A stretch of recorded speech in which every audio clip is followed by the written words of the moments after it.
Hi everyone, welcome to All That and Then Some with Dewana. I'm Dewana. If this is your first time here, hey, how you doing? Glad you could join me. If you've been here before, welcome back, welcome back, welcome back. I took a few weeks off, and this is really, I know I say it all the time, but for real, I'm making my videos shorter. I'm going to get right to the point. And this is just, I don't want y'all to forget about me. I'm still here. I've just been trying to reevaluate how I want this channel, my YouTube channel, to go. And I think I'm taking it in a direction where I'm going to use my word of the day to just sum up what I want to talk about for the day. So today's word of the day is penurious. I think that's how you say it. Penurious. Penurious. And it means poverty-stricken or extremely poor. So I named this episode Me and My Penurious Past. As I had children, I seemed to get more and more and more broke. I seemed to just go from job to job. Now, I was advanced in jobs, but I went from job to job, and I was just making enough money to make ends meet, if that.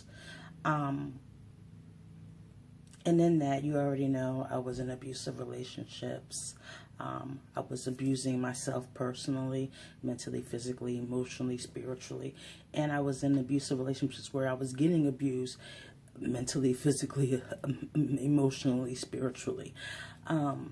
So I decided to take a little break because instead of me wanting, I'm still working on my journey of self-love. And in that, I thought that me working on myself, my own children would start to work on themselves. And I have expectations of my kids, but I don't expect them to be anywhere where I'm at, because at their age I was doing much, much worse. So I am proud of everything that they're doing. But there are subtle signs that I have seen that remind me of me and things that happened to me in my penurious past. So I want to take a step back from here and just focus on spreading my self-love in the inside. You understand? Like spreading joy and self-esteem and just love, period, to my loved ones. You know, I see a lot of anger. I see a lot of sadness. I see a lot of depression. I see a lot of anxiety in my own children. And that was me. When I was that same age, I felt that way. And the way I dealt with it was with drugs and alcohol.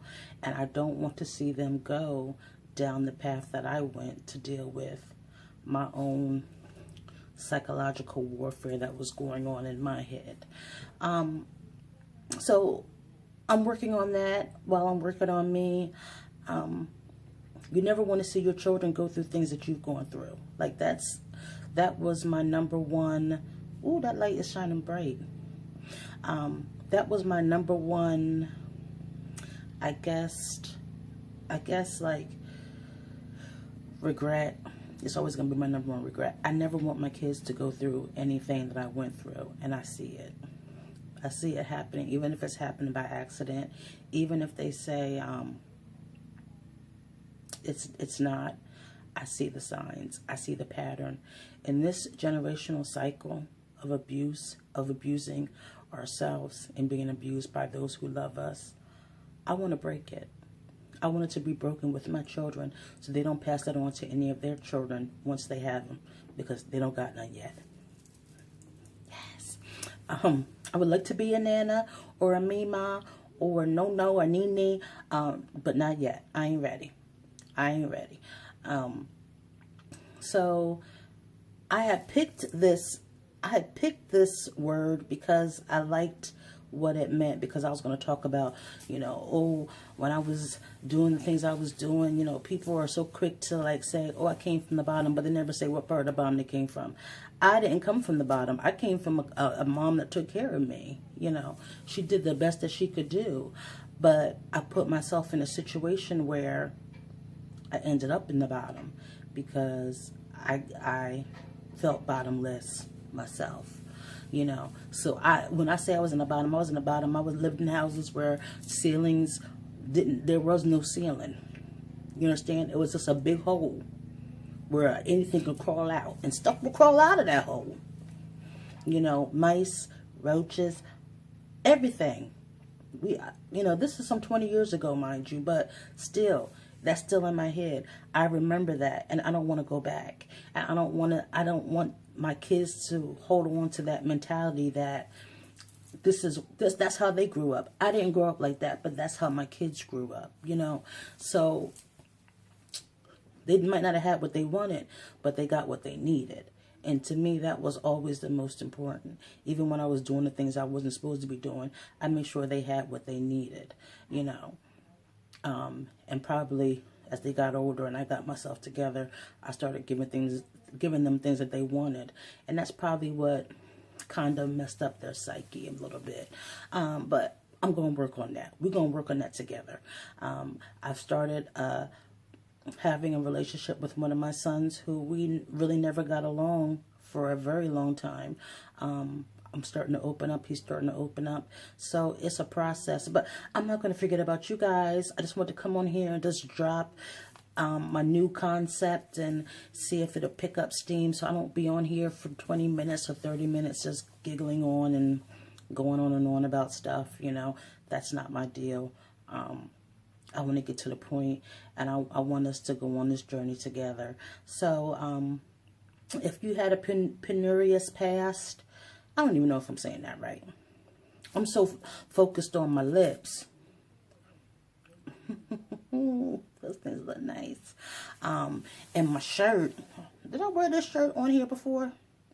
I don't know. I might have, but I love Run DMC. Run DMC is hard as battle anybody. I don't care if you I excel. They all fail. You know what? That might be LL Cool J. Rock the bells. Who is that? Okay, that's gonna bother me. That's going to bother me. I do know some. It's like that, and that's the way it is. Huh. That's Run DMC. They had so many songs that became like pop white songs, but you know, I still love them. I still love them. Yeah, it's like that. See, that's what my shirt says. Wow, I didn't even notice that. But yeah, so that's where I'm going to be taking the channel and going from this way forward, because I'm still believing that words, vocabulary, talking, communication, that is my favorite thing to do one-on-one. I'm not a very extroverted person. I'm not going to be in a crowd of people and just start talking. I'm getting there. But this, you know, having vocabulary is always a good thing. It's always helpful to gain more knowledge the older you get. It's never too late to learn. I'm going back for my master's in the summertime. I will be 44 years old, so check it. It ain't never too late, okay? Okay.